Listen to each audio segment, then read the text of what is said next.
Hello and welcome everyone to our IFAD event co-hosted with the Independent Evaluation Unit of the Green Climate Fund on using evidence from behavioral science for climate action.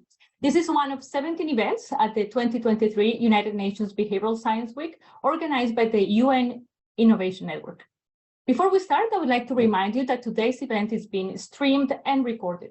By joining the event, you are agreeing to the recording taking place and for it to be shared in our platforms. I would like to invite you to visit our event page to check the speaker profiles, the event's concept note and agenda.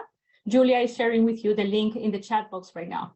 We will be uploading to the same page our event proceedings, including the recording of this session. The chat box will be open during the start of the session, so please let us know where you're joining us from. And we ask you that you use the chat responsibly by keeping your posts related only to the content of today's session. No commercial advertising, please. Today, we'll be talking about how behavioral science offers the promise of positive environmental and development outcomes, and how we are still lacking evidence on which behavioral science tools work best for climate action. Looking into addressing this knowledge gap, IFAD and the Independent Evaluation Unit at the Green Climate Fund completed an evidence gap map with 84 studies to provide an overview of the evidence landscape. 60 studies were included in a systematic review covering 5 intervention types. This provides evidence that reminders and feedback are an effective behavioral approach to improving intermediate and final outcomes. At our session today, we will be looking at the findings from these studies with insights and comments from globally recognized experts from Development Insight Partners, Ideas 42, the Busara Center for Behavioral Economics, and RARE's Center for Behavior and the Environment, who will be joining us for the roundtable. Without much further ado, I am honored to introduce Jo Puri, IFAD's Associate Vice President of the Strategy and Knowledge Department, where she leads the organization's strategic work in IFAD's key areas, targeting agriculture, climate, gender, nutrition, youth, and social inclusion. Before joining IFAD, Jo was head and director of the Independent Evaluation Unit of the Green Climate Fund and Deputy Executive Director of the International Initiative of Impact Evaluation. She has authored several books and published widely on policy guidance, measuring, and impact evaluation. Jo, the floor is yours.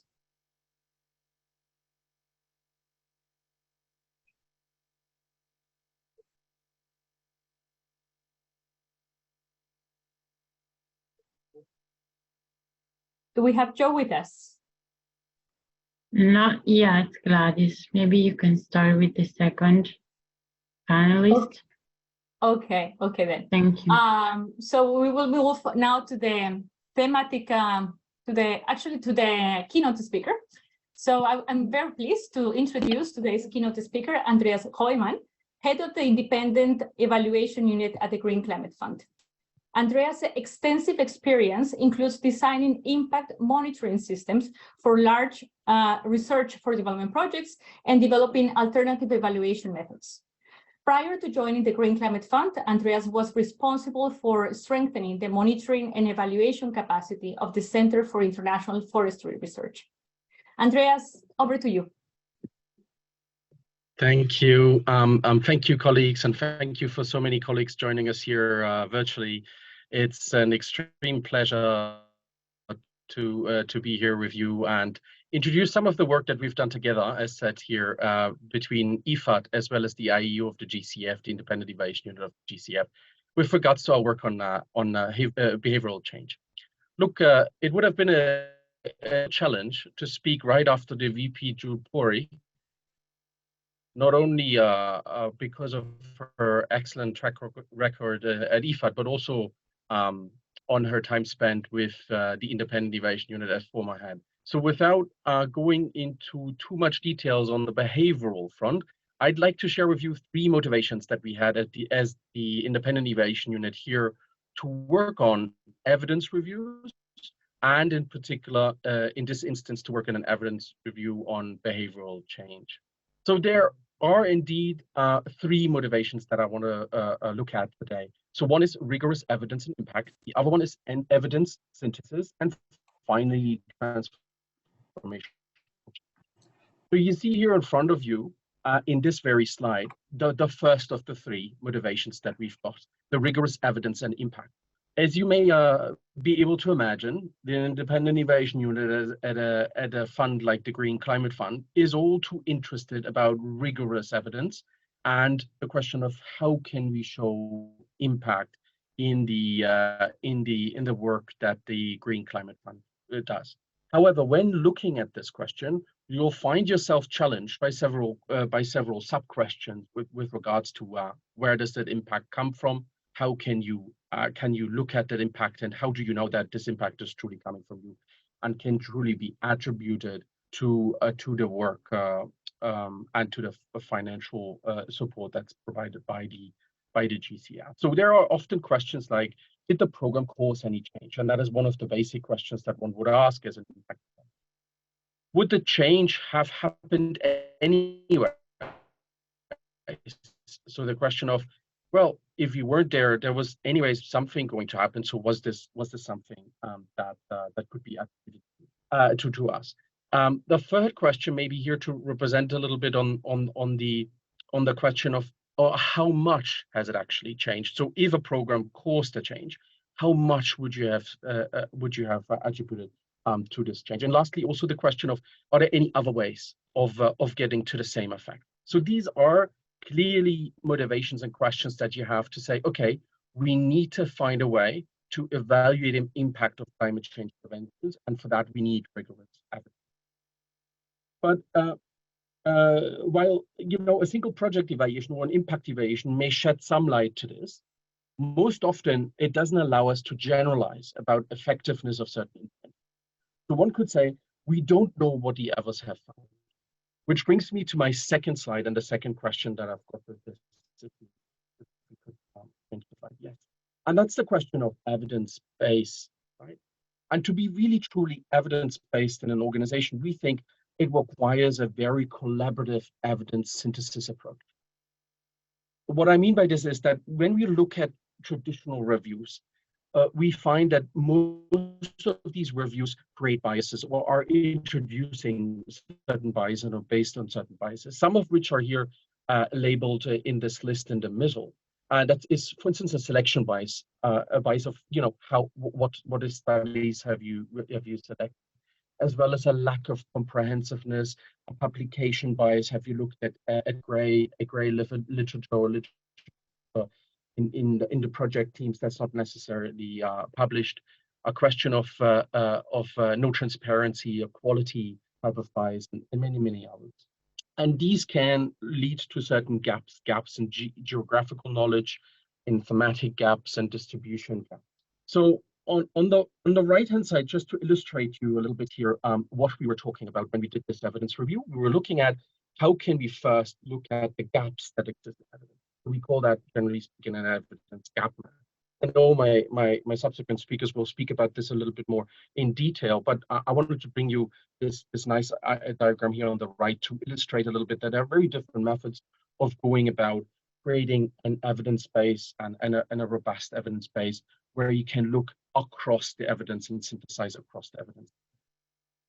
So my very third motivation, so this was the second one on evidence base, is key to help us know what others have found and to be able to illustrate what we're doing. But my third slide is then going on this question of transformational change. And the GCF, the Green Climate Fund, aims to promoting paradigm shift in low emission and resilient development pathways. That's one of our key mandates. And as we found here at the unit, we've looked at earlier studies, and we found that the concepts of paradigm shift as well as transformational change are used. What does that mean for us? That means for us, we were looking at the Green Climate Fund and are interested in decoding how the components, the different components of transformation. So we've done our work. We've got here on the left-hand side a paper that we have published in 2020 on exactly this question of what are some of the components, some of the concepts that we found interesting and important when thinking about this much needed transformational change in climate action. And amongst other things, such as scale and depth, that's definitely needed in order to change systems profoundly. We've also got other components such as complementarity, coherence, innovation, and lastly also behavioral change. So for us, that is a clear indication that behavioral change is part of this consideration of how to decipher transformational change. But so what we recognize is that this question of behavioral paradigm shift and transformational change is not only a challenge in implementation, it is also conceptual. Here again, we found ourselves with a lot of questions, more questions than answers. We say, okay, how can we conceptualize what climate change could look like, transformational change, apologies, could look like, and did it indeed occur? And how could we measure the magnitude of such a change? We found that most often this is contingent on a comprehensive and cross-sectorial intervention base. So usually in climate work, we are quite complex, and we're looking at many different layers of cross-sectorial interventions, which then results in this question of, okay, these interventions need to lead and need to involve a reconfiguration of some social, political, technical, and among other things as well, political elements of society. And you can clearly see that this last bit is introducing this key concept of behavioral change to the question of transformational change in climate action. So I hope I could illustrate all three parts here. Again, impact is crucial. We need to know what works, what doesn't, and how. We also need to know what others know about impact. So we need to look at synthesis and review of evidence. And lastly, the behavioral element is key in transformational change, and therefore this work is very close to our hearts here at the Independent Evaluation. So thanks for this opportunity. Back to you.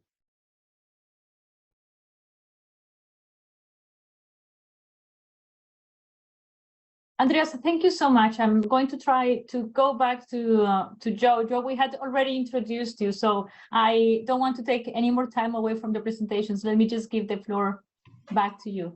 Thank you so much, Gladys, and so many apologies. And I'm seeing everyone's wonderful faces here, and these are all familiar faces, and I'm really excited to see you all. My apologies for being late, but I'm going to just quickly jump into a short presentation that I do have, and thank you so much for giving me hosting rights. And voila, I think I'm gonna. So can you just tell me if you can see it, Gladys? Just one more. Yeah, now we can see it. Yes. Okay, so ladies and gentlemen, I just want to talk about behavioral science interventions in developing countries. People here who are wonderful colleagues of mine have all been instrumental in helping me think about behavioral science, and the work and thinking around behavioral science actually started when I was at the GCF, at the IEU with Andreas and many others and Martin, and it has continued, of course, into IFAD, and very excited about this work, and we're continuing to do that at IFAD. So it started from us acknowledging, and I think the behavioral science community knows this, that we all suffer from biases, and we've got cognitive biases, we've got overconfidence bias, loss aversion bias, and I'd be really excited to talk about, how these biases play out for us in many of our daily actions. But even when we know that we have biases, we can't prevent them from entering a lot of our decision making, and that's why it becomes really important for us to acknowledge them. But having known that, then I think what is important is to just quickly define what we want to see coming out of the behavioral science literature. So first is recognizing that we all want to make certain choices. I want to go to the gym, I want to eat healthy, etc. But creating the architecture so that it becomes easy for us to do that is the job of institutions, and is the job of public agencies, etc., so that I become helped to do that, right? If you put a sugar chocolate right at the time that I'm checking out in a grocery store, where otherwise I've shopped very healthily, you're not really helping my behavioral choice, right? So even though I want to eat healthy. So I think the important thing is really recognizing that we are at the intersection when we are talking about how we want to translate this into action of both of these things, right? So going into this, I think a lot of the work that has been done or is being done within the space of developing countries in environment and in development really is looking at what are things such as nudges and boosts that we can use so that we can truly go the last mile. And the important thing is recognizing that last miles are gaps between their traditional knowledge and attitude part that we look at in development, and seeing that there usually is a gap between knowledge and attitude on one side and practice on the other. And what behavioral science can really help us to do is to think about methods and frameworks so that we can truly understand as to how we get to practice, right, in changing our behavior on the ground.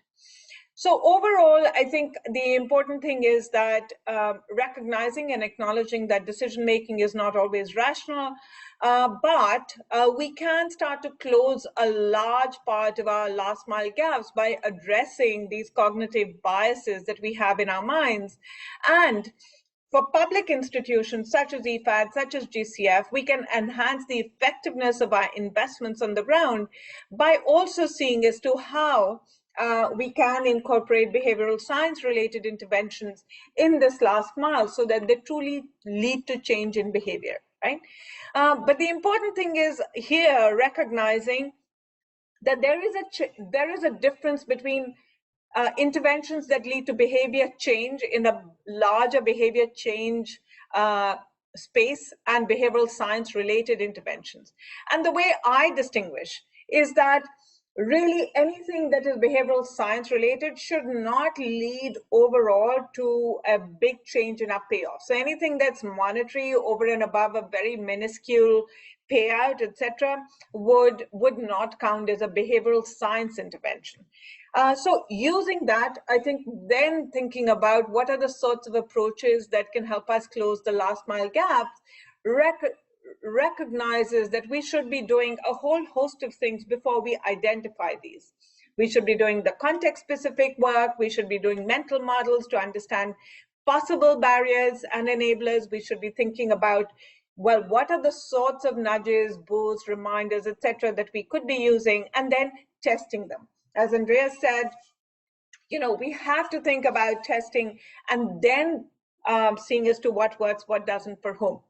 Now, in this overall collaboration between IFAD and GCF, one of the key things that we've been doing is collaborating exactly on these evidence reviews, trying to understand what works, what doesn't, for whom, why, and how much. And we did take forward an evidence gap map that I know that Martin and Romina will come and talk about.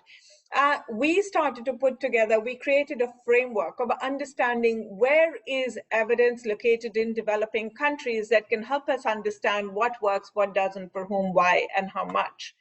And this is essentially what an evidence gap map looks like. So an evidence gap map essentially has, as you can see on the left-hand side, a whole host of intervention types, right? So it groups interventions. And then on the vertical column side, it has all of these outcomes. And for the behavioral science evidence gap map, we divided our outcomes into knowledge uptake and use, behavioral outcomes, and then development results. And the interesting thing for me was that when we looked at behavioral outcomes, and I know that this will be discussed a little bit more, but I'm really hoping that you'll also see the publication, is that we looked at whether interventions, which on the left-hand side led to us starting a behavior, increasing a behavior, decreasing a behavior, ending, or leading to no change in behavior at all. And this was important. So there were some surprises that I'm going to leave you with a cliffhanger when we did an evidence gap map, because my colleagues will come and talk about it.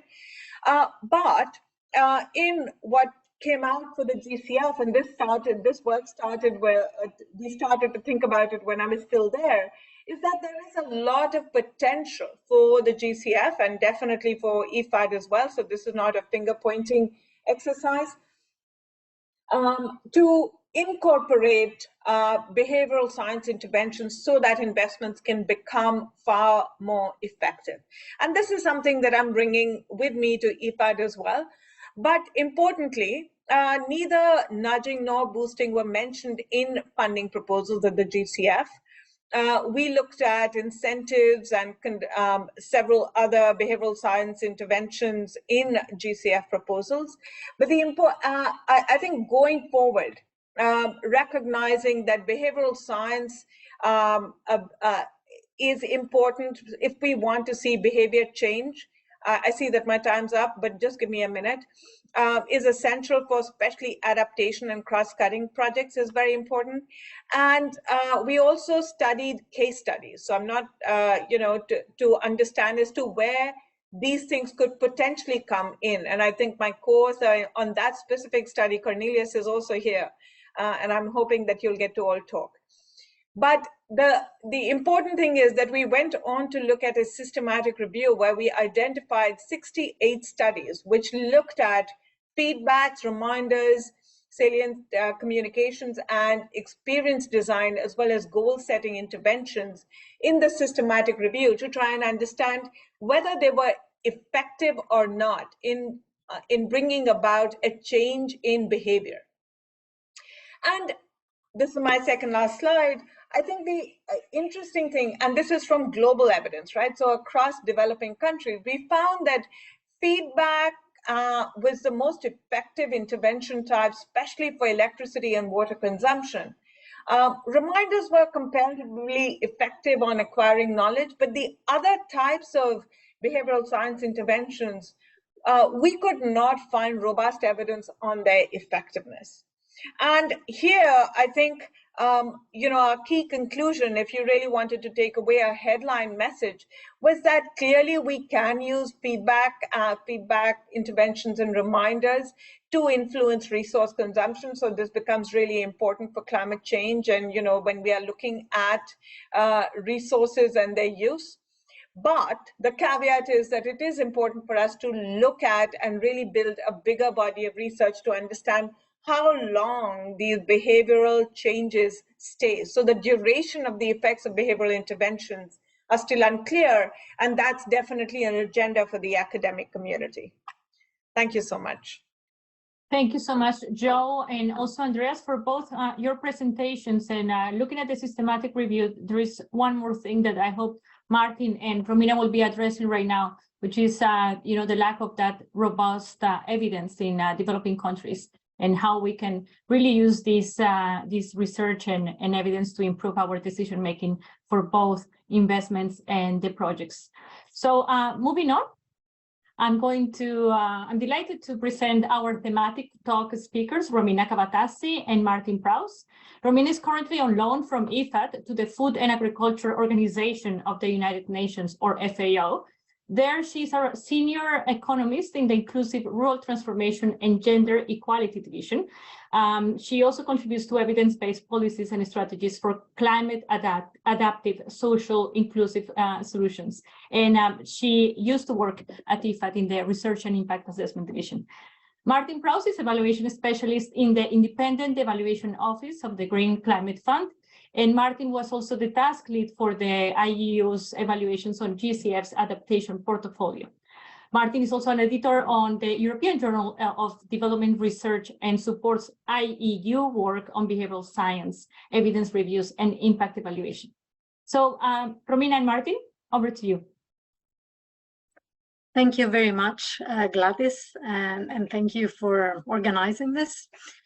I won't waste very much time, and I would like to build upon what Joe has just presented and take over from there to say that, to explain also why did we do this evidence gap map and systematic review. And you can just go to the first slide, Julia, thanks. So how can we address the biases that Joe has talked about if we don't know enough, if there is not enough rigorous empirical guidance on how behavior can effectively support adaptation, development, and emission reduction? We know that the decision to adopt adaptation options, for example, is not necessarily the same as promoting adaptation. So we wanted to understand more and to see what the evidence is telling us. For this reason, to describe the available evidence based on the effectiveness of behavioral science intervention on climate adaptation and mitigation, on environment, and on development outcomes, particularly in non-Annex 1 countries of the Kyoto Protocol UNFCCC, we decided to conduct this exercise. The International Fund for Agricultural Development, together with the Greek Climate Fund Independent Evaluation Unit and the Africa Center for Evidence, and a dedicated group of experts. So we developed this evidence gap map using a specific framework, a protocol, and then leading to a systematic review. Joe has already explained what evidence gap maps are and how they are built, but just to summarize, they are interactive tools that help researchers and decision makers discover what is the existing evidence on a given topic. In this case, how behavioral approaches could help development, environment, and climate outcomes. And then we also did a systematic review summarizing the literature and the evidence that we found in a very systematic way. You can go to the next slide, please. The framework that we use to develop the evidence gap map is PICOS, which is an acronym that stands for Population, Intervention, Comparison, Outcomes, and Study Design. In terms of population, what was our population of reference, our reference population? We looked at behavioral science intervention studies in non-Annex 1 countries of the Kyoto Protocol under the UNFCCC. With regard to the type of interventions that we analyzed, we looked at behavioral science intervention, which are informed by empirical research coming from behavioral psychology and or behavioral economics.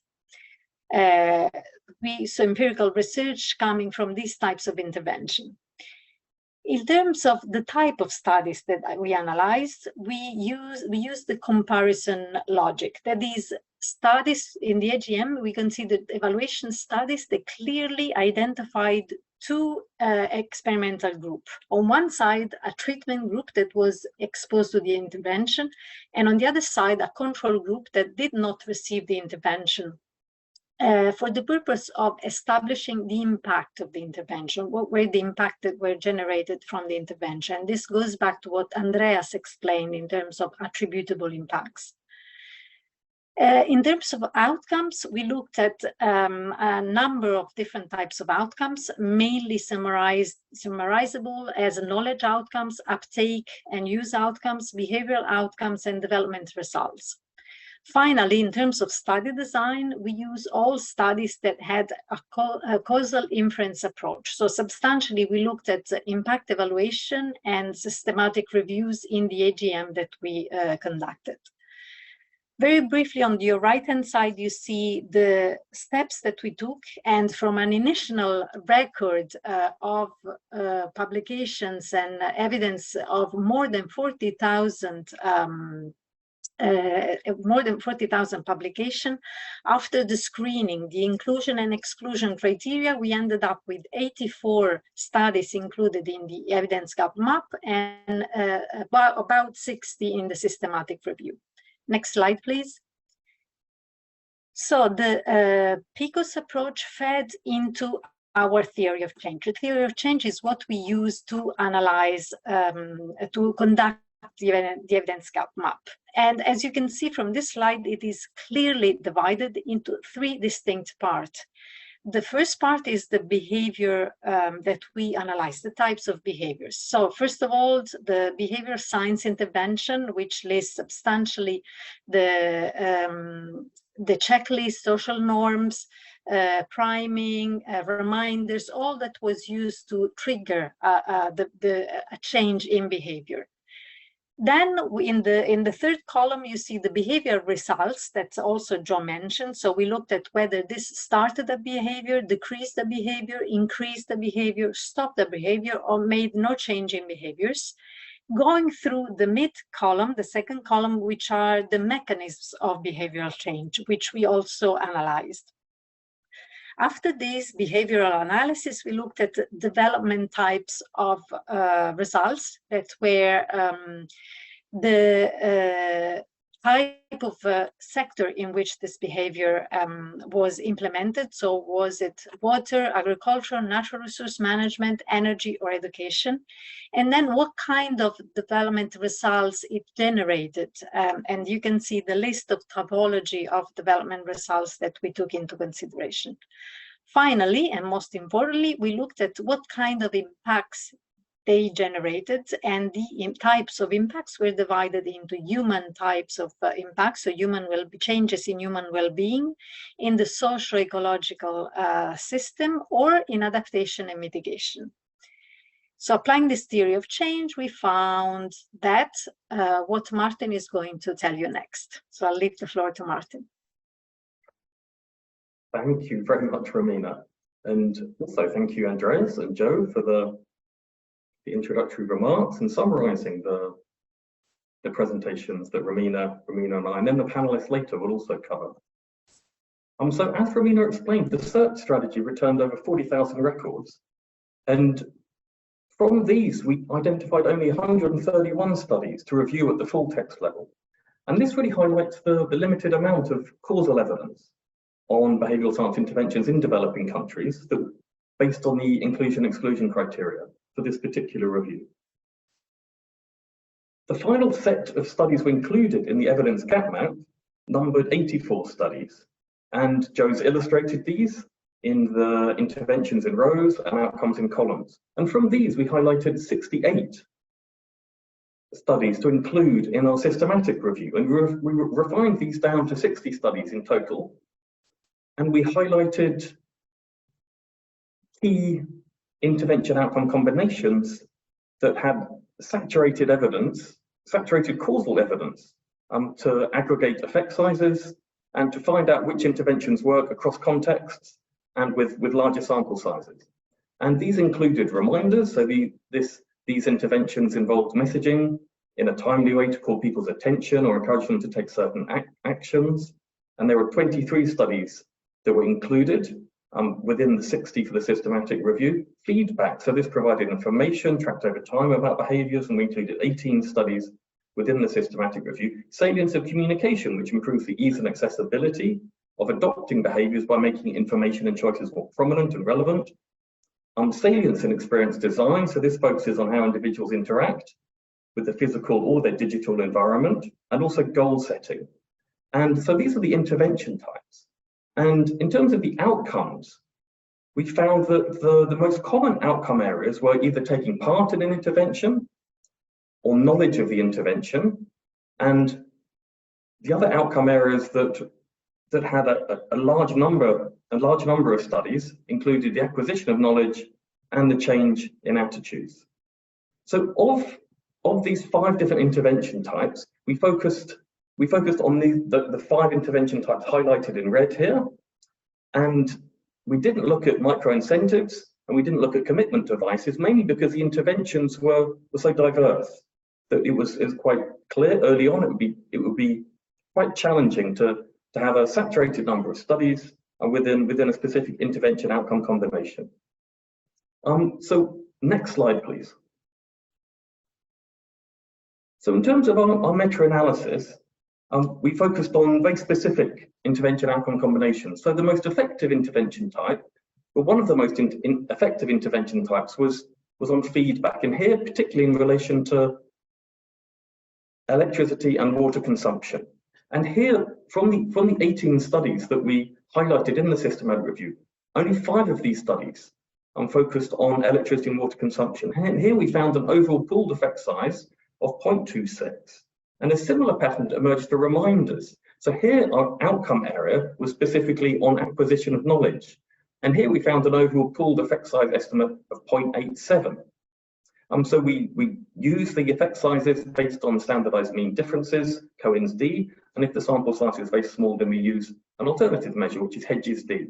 When we look at goal setting interventions, we found a limited number of studies for that, the meta-analysis did not prove significant.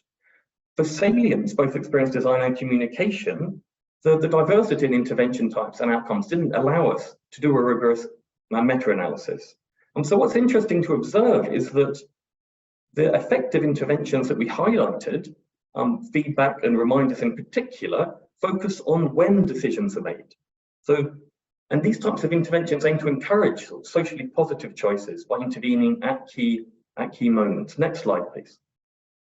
So I'll wrap this slide up very, very quickly. So just to summarize the systematic review, what's important is that behavioral science interventions can allow funding agencies to allocate resources much more effectively. And this study really filled a knowledge gap in terms of causal evidence on behavioral science interventions in developing countries. As you know, we had 84 studies in the EGM, only 60 in the systematic review. And we covered 22 different intervention types that I think Ben is going to discuss briefly now. And so the key takeaway is that this evidence can really improve the effectiveness of project design in IFAD and GCF. And the challenge there is integrating these insights and wider behavioral science insights into concept notes, into funding proposals, so that these insights can be mainstreamed through different climate mitigation adaptation projects as well as rural development projects. So thank you for your attention, and back to you, Gladys.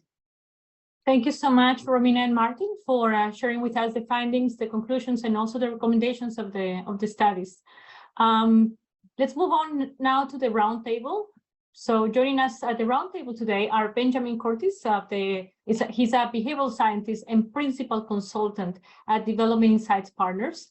Katie Williamson, manager of learning and tools at Busara Center for Behavior and Environment. Nate Peterson, vice president of partnerships at the Busara Center for Behavioral Economics, and Piyush Tantia, chief innovation officer at Ideas 42. Benjamin, you are one of the authors of the studies. Could you please share with us your insights on the development of an analytical framework from the behavioral science perspective to be used for the systematic review? Yes, thank you very much, Gladys, and hello to my fellow panelists and everyone there in the audience. So I'll very briefly speak about two challenges that we faced when trying to develop this conceptualization and a framework for use for the systematic evidence review.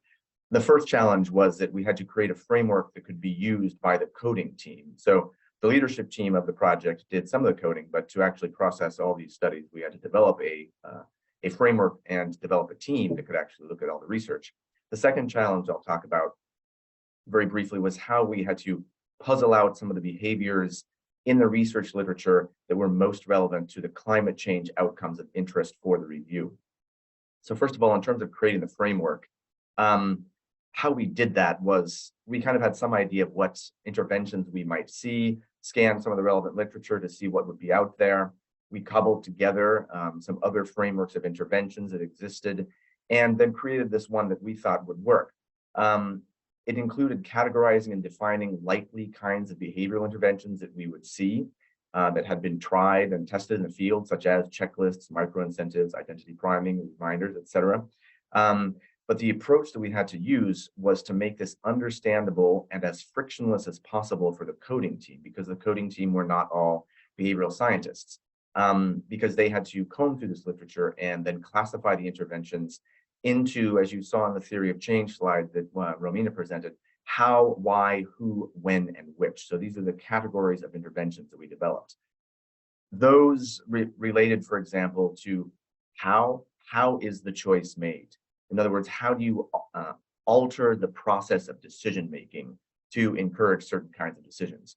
The why category, for example, relates to how are the choices with positive environmental outcomes made more attractive?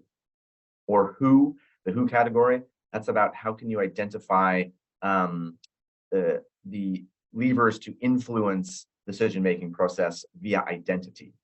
And what I like about this framework that we developed is that it's reasonably concise, but I would even say it has certain elegance to it because it is a categorization of applied behavioral interventions, but it's also useful for understanding the behavioral science principles behind those interventions. So kind of as Romina referred to before, it's a theoretical and applied framework where conceptualization meets the actual research in the field and how these kind of things have been applied in the field.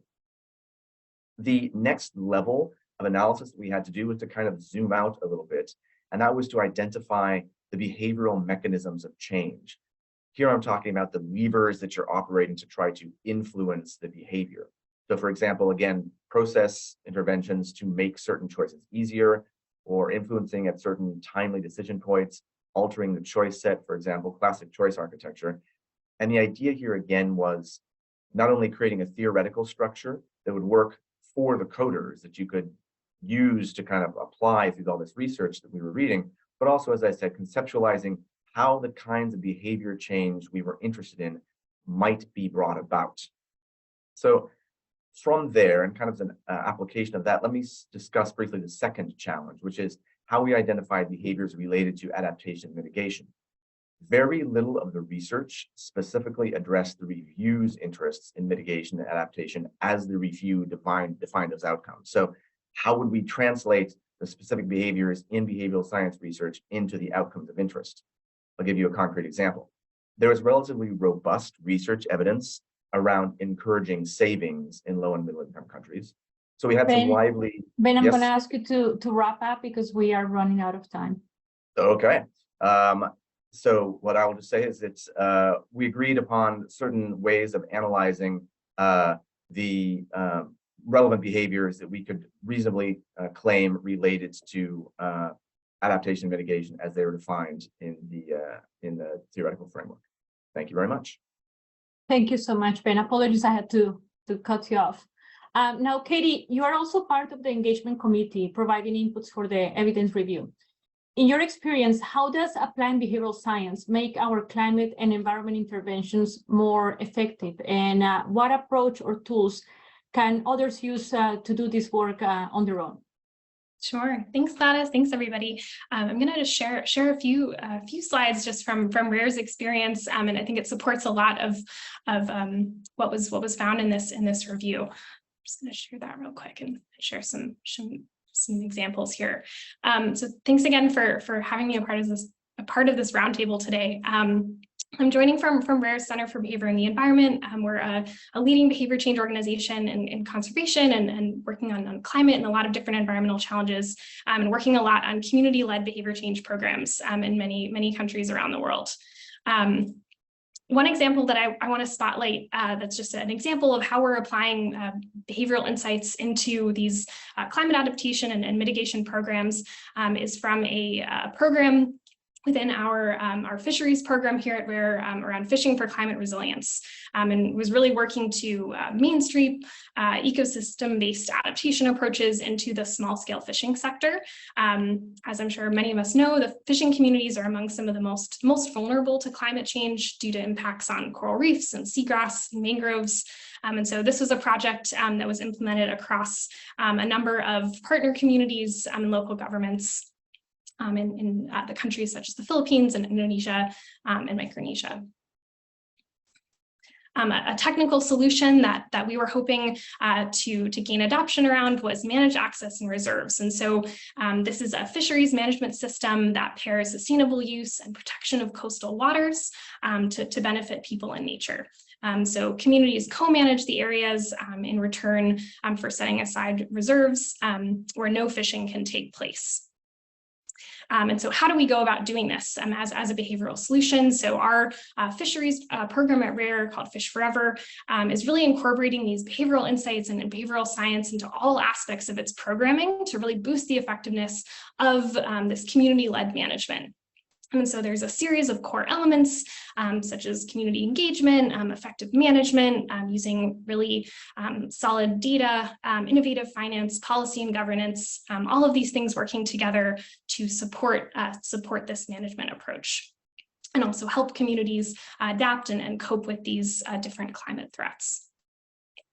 So a couple of strategies that I want to touch on that were also mentioned just as some examples of the kinds of activities or levers of change that we're bringing into this work. So you'll see some photos on the slide here, including in the top left, working with local leaders such as mayors to gain public commitments on protecting coastal communities. In the top right, we're using activities like games that help fishers learn about the benefits of cooperation and following the rules. In the bottom left, using enforcement to help promote accountability, as well as those salient reminders that we heard about a little bit earlier. And also in the bottom right, setting up these financial savings mechanisms, which was also mentioned recently as such an important part of supporting fishing communities during periods of need and really boosting resilience. So just a few examples of what these different behavioral strategies look like in the work that we're doing. Some really exciting project results that we're seeing as a result of incorporating these types of strategies into our work. So engaging a number of communities, really protecting and managing thousands of square kilometers of coastal waters, thousands of direct beneficiaries as a result of this work. And what's really behind a lot of the work that we're doing at RARE and really supports similar approaches that other organizations are doing is what we call behavior-centered design. So this is an approach that we use that blends behavioral science and design thinking to design these solutions for behavior change. And it really puts people at the heart of these methodologies. And I'll just share briefly as I'm wrapping up. We use this series of steps to help practitioners and our own teams to design these solutions, and using a category of behavioral strategies that we call the levers of behavior change. So these are tools that we share a lot with practitioners in the field to do their own behavior change work in a number of different programs. So happy to share more about the work that we're doing and how it supports how we're applying all of these different things on the ground. So thanks again, everyone. Katie, thank you so much. I'm going to give the floor now to Nate, who is representing the Busara Center for Behavioral Economics. Nate, we were having a conversation about how behavioral science could be used to evaluate and to mitigate the risk of our interventions. Could you please elaborate a little bit about that? Sure, thanks, Gladys, and greetings everyone from Nairobi. I think one thing that Busara does, we focus a lot on how constituents and the policymakers who represent them interpret climate information, like from farmers in sub-Saharan Africa and India to kind of crafting some of the messaging and content in like UNEP's GEO7. And in this work, we often find ourselves studying how people manage risks in inherently risky domains, and especially ones that are being made more dynamic and therefore challenging by climate change, like agriculture and health, especially kind of both with research groups and NGOs, but I think critically, maybe the most critically with the private sector. So as part of IFAD's Insured program and in collaboration with Pula, which is an insurtech based in Nairobi, but works across the world now. I was going to say sub-Saharan Africa. Busara conducted measurement to understand the effects of trainings about insurance that was related to those specific products and services. They might be insuring like a solar light or a seed product. And what's really critical for people to understand is that we found information kind of related to not just the insurance itself, but the processes are actually really critical and can be overlooked by the scientific community. So in the product design and the risk models, we as researchers want to talk about those things, but we often find that helping people understand like the process of taking up insurance, which is actually much more important in terms of confidence and therefore perceived value. So Busara has conducted other research alongside Pula and Acre to test go-to-market strategies and other distribution mechanisms for insurance products to mitigate climate risk. And we often find that we have to market those things to groups, which is a whole other added dimension of making a value proposition, right? When we may be able to help them understand the risk and why mitigating it is important, but then we have to help them understand and have confidence in the actual distribution mechanism of payouts from that product. So anyway, these things are kind of important and sometimes missed when we're focusing on products themselves.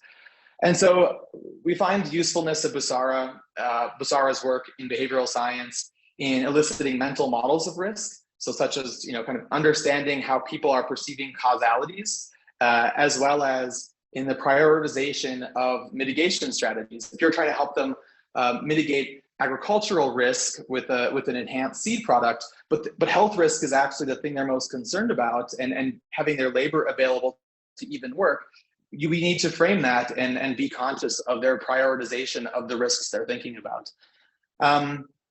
And so, we often find that we can kind of test these components of climate risk mitigating products and the ways that we're communicating about them. But we sometimes need to do those not just by, age and gender and the more kind of obvious individual difference characteristics, but also in terms of how people are valuing things across time. Some people need immediate payouts, some people can wait a bit longer, and it's an individual difference actually. As well as their preference for risk in the first place. Some people are more comfortable with risk than others are. And we can take these things into account when we're moving risk mitigating products. And finally, we understand that testing, especially as we're getting prepared to launch something to the last mile, is important to understand the specific context. How much do people trust an insuring entity or a credit provider or a government or NGO who's rolling out a product? Do they trust the leadership of the entities that might be getting payouts or administering credit on their behalf as they try to recover from a climate disaster?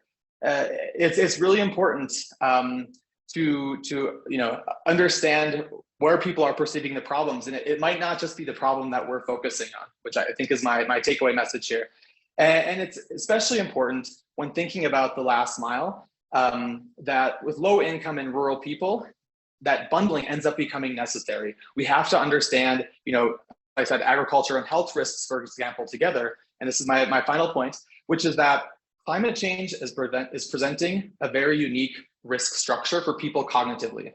And that is that all of these risks can happen at once due to one single change. An increase in nighttime temperature can change the distribution of nematodes for farmers, ticks for herders, malaria carrying mosquitoes for people at the individual level. And all these things are happening at once, and we need to help people understand them, as well as design products and services and information to mitigate all of these risks that are co-occurring. And I think, for people who are asking questions in the comments about what needs to be studied next, that's my vote.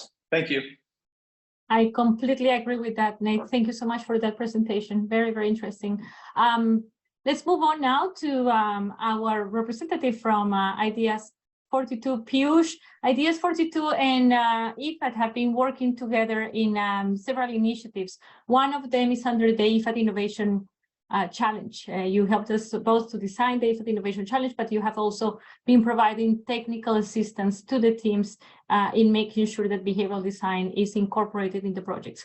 So could you share with us, just to finalize before we go to the closing remarks? I'm not sure that we will have time actually for the Q&A session, even though we have lots of questions in the Q&A box. Could you share with us at what stage of the project cycle should we start looking into behavioral science? Thank you. Thank you, Gladys, and great to be here. Thanks for having me on the panel. I love that work with IFAD because it's really, really early in the stage of design. Right? And that's the short answer. It should really be at the stage of strategy development, of program design. And why is that? So what happens now is we get brought in at the very end. Everything is already set in stone. Everything is already designed. So at that point, we're really using a fraction of the full power of behavioral science.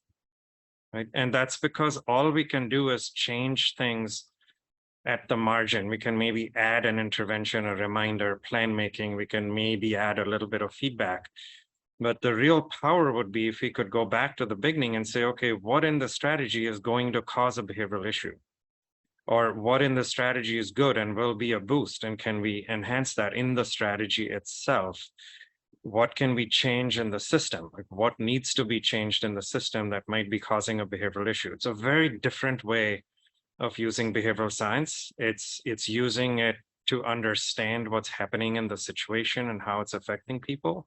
and changing that rather than a limited list of interventions. Right, so this is how we can really harness the full power if we bring it in early. So you mentioned the work with your innovation challenge, and that's great because that was early on, and then we were coaching the teams along. We also been doing some work with Martin and his colleagues at IEU at GCF to develop a checklist that will help any proposal writers identify like what features of their proposal or program might have an opportunity for behavioral design, right? So for example, if you're asking farmers to adopt new practices, that needs a ton of behavioral design right from the get-go. So if you know that, you can incorporate that right at the beginning in the proposal. So I'll turn it back over to you, Gladys. Thank you. Thank you so much.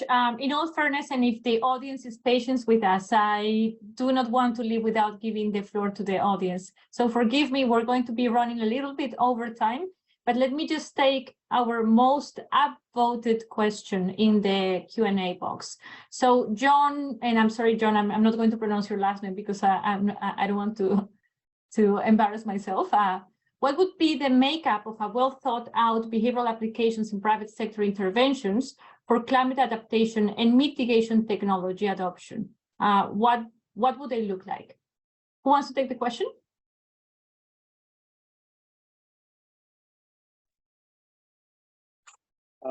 That's a very big and complicated one. But I think it has to be, and I think what we're kind of converging on here in this discussion, I think, even more so to Piyush's point, that we can get in and start understanding the specific risks and the prioritization that people are seeing at the outset. We have to approach this from a policy perspective. We have to give people enough information to motivate their policymakers. We have to ensure that private sector is creating products and especially partnerships actually between product and service providers, to de-risk things. Oftentimes risk mitigating strategies that have to be developed and presented to the last mile have a fundamental problem of low margins, which means that they don't always have sustainable, long-lasting effects after researchers and NGOs leave. And so it's incumbent on us as those people to ensure that we're creating partnerships and finding the efficiencies necessary to allow those products and services to remain after our programs leave. And I think we are starting to find those opportunities with some of the bundling I mentioned very quickly, as well as work between healthcare providers and off-takers in agriculture and insurance providers and creditors. And so I think some of this partnership strategy is actually what we'll take to create, it's not just a single technology, it's a group of them. Risk is hard and there's no silver bullet. Thank you, Nate, for that. Martin, you're here with us, right? Because Andreas has some connection problems at the airport, so you're going to have to take over for the closing remarks. Before I give the floor back to Martin for the closing remarks, I would like to invite everyone to the 2023 IFAD Innovation Day. Julia will be sharing the link to join us on IFAD Innovation Day with you on the chat. And I have to propose to all of you that we do a follow-up event to this, maybe after UN Behavioral Science Week, because there is a lot of interest where we can see it from the chat and we can see it from the Q&A. So please expect an invitation from me to join us at an IFAD Innovation Talk. Martin, over to you for the closing remarks. Thank you ever so much, Gladys, and thank you, colleagues, for a fantastic panel. So I'm just going to cover on 2 points very, very quickly. I'm going to pick up on Piyush's point about how we can better support project developers and managers in integrating behavioural science. So there are 2 ways, two summary points that I feel have come through from the discussion. So first of all, in terms of planning and developing projects, it's really conducting early formative research to understand beneficiaries, to understand attitudes, perceptions, motivations, to understand social norms, and to find the best channel and to communicate with beneficiaries. The second point I just want to make is in terms of implementation. So many projects include forms of capacity building, enhancing capacity within particular projects. And behavioural insights can also support at this stage too, through, for example, being very aware not to flood participants with information, to make sure that the intervention speak to the daily lived experience of beneficiaries. And also to appeal to participants' intrinsic motivation so that the effects last longer. And that brings us to the second point that I just want to highlight very quickly, and it's to return to Andreas's point, that behavioural science interventions can lead to forms of behavioural change that are one component of transformational change. And within the Independent Evaluation Unit of the Green Climate Fund, we've recently completed a review on transformational change, a systematic review, very similar to one that was focused, presented today. And this looked at interventions that had scale, depth and duration. So more than 1,000 beneficiaries that lasted for longer than a year, or the effects were measured for after a year, and also had large effects. And what we found in that review, and I'll just pop that in the chat, in case there's anyone who's willing to access that. So what we found there, 3 types of behavioural science interventions were particularly effective. Education in terms of awareness raising and education campaigns, persuasion in terms of reminders and warnings to take timely actions, and also enablement. So when resources or reminders are used to support particular actions. So all of these had small or medium effect sizes according to the PICOs for this review. So behavioural science is a key component of transformational change, and which covers interventions that lead to effects at scale with depth and duration. So thank you for the opportunity, Gladys, and handing back to you to wrap up. Thank you so much, Martin. I just have to say thank you to all of our speakers, to the audience, to everybody that has been with us today waiting, and to the team behind the scenes at IFAD for all their work putting this together. This wouldn't have been possible without all of you. Thank you, and please join us at the events for the rest of the week that the UN Innovation Network is organizing, and also at the events tomorrow and on Friday where IFAD will be participating. Julia has been sharing the links with you. Thank you, everybody. Goodbye.